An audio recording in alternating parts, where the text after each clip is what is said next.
Hello friends, आज हम the third level का फुल समरी करने वाले हैं। नरेशन यानी वर्णन एक विडंबनात्मक गंभीरता से आरंभ होता है। न्यूयॉर्क सेंट्रल तथा न्यूयॉर्क, न्यू हेवन एवं हार्टफोर्ड रेल के अध्यक्ष समय सारणियों के ढेर पर ये शपथ लेते हैं कि ग्रैंड सेंट्रल स्टेशन पर केवल 2 ही तल हैं यानी लेवल हैं, लेकिन नरेटर चार्ली जोर देकर यह बात कहता है कि वहाँ 3 लेवल है। वह तीसरे लेवल तक जा चुका है। उसने एक मनोचिकित्सक मित्र सैम वीनर से इस विषय में बात की। उसने इसे खुली आंखों से देखे स्वप्न की पूत कहकर टाल दिया। उसने कहा कि वर्णनकर्ता दुखी था। वर्णनकर्ता की पत्नी लुइसा उदास हो गई।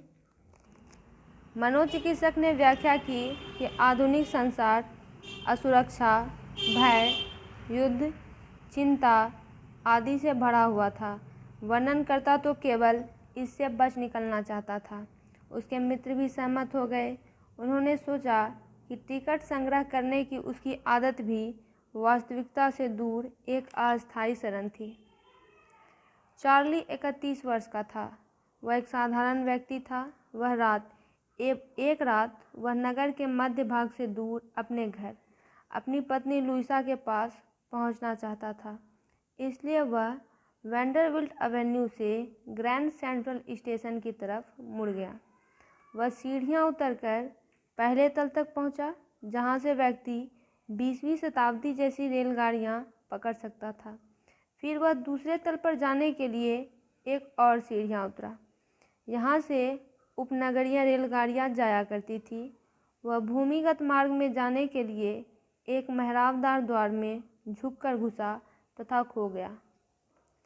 जिस गलियारे में चार्ली था वह एक कोण पर झुकने लगा और नीचे की ओर तिरछा हो गया। उसने सोचा कि वह गलत था, लेकिन वह चलता गया।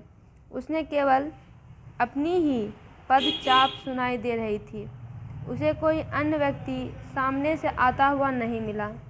फिर सुरंग तीखी बाईं ओर मुड़ गई। वह सीढ़ियों के एक छोटे से जीने से उतरा तथा ग्रैंड सेंट्रल स्टेशन के तीसरे तल पर आ गया।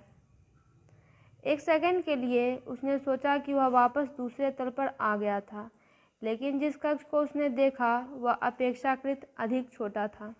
वहाँ कम टिकट खिड़कियाँ तथा रेलगाड़ी के द्वार थे। इसके अतिरिक्त बीच में बना हुआ सूचना कक्ष भी लकड़ी का था तथा पुराना दिखाई दे रहा था। इस बूथ में बैठे हुए व्यक्ति ने आंखों पर तेज प्रकाश से बचने के लिए हरा अर्ध पारदर्शी कवच लगाया हुआ था और लंबे काले बाजुओं के रक्षक पहने हुए थे। खुली लौ वाली गैस की रोशनी धुंधली थी और टिमटिमा रही थी। फर्श पर पीतल के थूकदान थे। स्टेशन पर चारों ओर झिलमिलाता प्रकाश था। एक व्यक्ति ने अपनी बास्केट की जेब से सोने की घड़ी खींची। व्यक्ति ने खटाक की ध्वनि से ढक्कन खोला, अपनी घड़ी में देखा और त्योरियां चढ़ाई। वह एक गोल टोप तथा सामने की पट्टी के छोटे मोड़ वाले लेपल पका 4 बटन वाला काला सूट पहने हुए था। उसकी बड़ी बड़ी काली तथा सिरों पर उठी हुई मूछें थी। फिर चार्ली ने चारों ओर देखा। उसने देखा कि स्टेशन में प्रत्येक व्यक्ति 1890 के दशक की भांति वस्त्र धारण किए था। एक स्त्री ने लोहे के फाटक से प्रवेश किया। उसने पूरी आस्तीन वाला वस्त्र, ऊंचे बटन तथा बंद जूतों को छूती हुई स्कर्ट पहन रखी थी।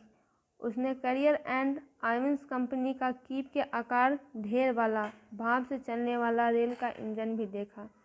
चार्ली जानता था कि वह वापस 1890 के दशक में पहुंच गया था। वह समाचार पत्र बेचने वाले लड़के के पास गया और उसके पैरों के समीप अखबारों की ढेर की ओर देखा। यह समाचार पत्र द वर्ल्ड था। द वर्ल्ड नामक समाचार पत्र में प्रमुख कहानी राष्ट्रपति क्लीवलैंड के विषय में कुछ कहती थी। वह जानता था कि द वर्ल्ड का कई वर्षों से प्रकाशन ही नहीं हुआ था। सार्वजनिक पुस्तकालय की पुरानी फाइलों से उसे ज्ञात हुआ कि यह अंक 11 जून 1894 का था। फिर चार्ली टिकट खिड़की की ओर मुड़ा। वह इलिनॉइस राज्य में गेल्सबर्ग के लिए 2 टिकटें चाहता था। एक उसने अपने लिए, दूसरी उसकी पत्नी लुइसा के लिए होनी थी। क्लर्क यानी लिपिक ने चार्ली की ओर देखा और यह कहते हुए नोट अस्वीकार कर दिए, मिस्टर, यह सही धन नहीं है। चार्ली ने उसके पास रखी रोकड़ की दराज में झांक कर देखा। उसमें धनराशि पुराने ढंग के नोटों में थी, जो कि उन दोनों प्रयुक्त होने वाले नोटों से 1.5 गुना ज़्यादा बड़े थे। ये दिखते भी अलग ढंग के थे। चार्ली मुड़ा तथा शीघ्रता से बाहर निकल गया। वह जेल में नहीं जाना चाहता था। अगले दिन वर्णनकर्ता ने बैंक से $300 निकलवाए। वह पुरानी नकदी खरीदने के लिए सिक्कों के व्यापारी की दुकान पर गया। उसे $300 में पुराने ज़माने के 200 से कम डॉलर मिले। वह गेल्सबर्ग के लिए स्वयं अपनी तथा अपनी पत्नी की टिकट लेने के लिए तीसरे तल की टिकट खिड़की पर जाना चाहता था, किंतु वह उसे कभी फिर वह गलियारा नहीं मिला जो उसे ग्रैंड सेंट्रल स्टेशन के तीसरे तल तक ले जाए। चार्ली ने लुइसा को यह सब बताया। वह काफ़ी चिंतित हो गई। वह नहीं चाहती थी कि तीसरे तल की और अधिक तलाश करे। कुछ समय पश्चात चार्ली ने इसे बंद कर दिया। उसने पुनः टिकट संग्रह आरंभ कर दिया, किंतु अब प्रत्येक सप्ताहांत में दोनों ही इसे खोजते थे, क्योंकि उनके पास प्रमाण था कि तीसरा तल वहां अब भी था। उसका मित्र सैम वीनर गायब हो गया था। कोई नहीं जानता था कि वह कहाँ था, किंतु चार्ली को संदेह था कि वह गेल्सबर्ग गया था, क्योंकि वह सैम को उस स्थान के विषय में बताया करता था और वह यानी सैम कहता था कि उसे उस स्थान की ध्वनि भी काफ़ी पसंद है। एक रात चार्ली अपने टिकट संग्रह का ध्यान से अवलोकन कर रहा था। उसे 18 जुलाई 1894 का एक प्रथम दिवसीय लिफाफा मिला। इस पर राष्ट्रपति गारफील्ड की फीके भूरे रंग के चित्र की 6 सेंट की टिकट लगी हुई थी। इसके भीतर एक कागज़ था। यह गेल्सबर्ग, इलिनॉइस से दिनांक 18 जुलाई 1894 को लिखा गया था तथा पत्र चार्ली को संबोधित था। लेखक सैम ने तीसरा तल ढूंढ लिया था तथा वह 2 सप्ताह से गेल्सबर्ग में था। उस समय वह गली के नीचे की ओर दिल्ली के यहाँ था। कोई व्यक्ति पियानो बजा रहा था। सब लोग बाहर की ड्योढ़ी में निकले हुए थे। वे गा रहे थे, सिंग नेली होम। उसे लेमोनेड पेय के लिए आमंत्रित किया गया था। सैम ने चार्ली तथा लुइसा को वहां आने का निमंत्रण दिया। उसने उनसे कहा कि वह अपनी तलाश तब तक जारी रखें जब तक वे तीसरे तल को ढूंढ न ले। उसने उन्हें विश्वास दिलाया यह तलाश करने योग्य थी। वर्णनकर्ता टिकट एवं सिक्कों की दुकान पर गया। उसने ज्ञात किया कि सैम ने $800 मूल्य की पुरानी मुद्रा खरीदी थी। यह उसे भूसे, पशु चारे तथा अनाज के व्यापार को स्थापित करने में समर्थ थी। यह एक ऐसी बात थी जो वह वास्तव में करना चाहता था। इसके अलावे 1894 ईस्वी में गेल्सबर्ग, इलिनॉइस में वह मनोचिकित्सा का अपना पुराना धंधा तो नहीं कर सकता था। सैम वर्णनकर्ता का मनोचिकित्सक था। दोस्तों, इसका पूरा समरी कंप्लीट हुआ। वीडियो को लाइक करें, चैनल को सब्सक्राइब करें।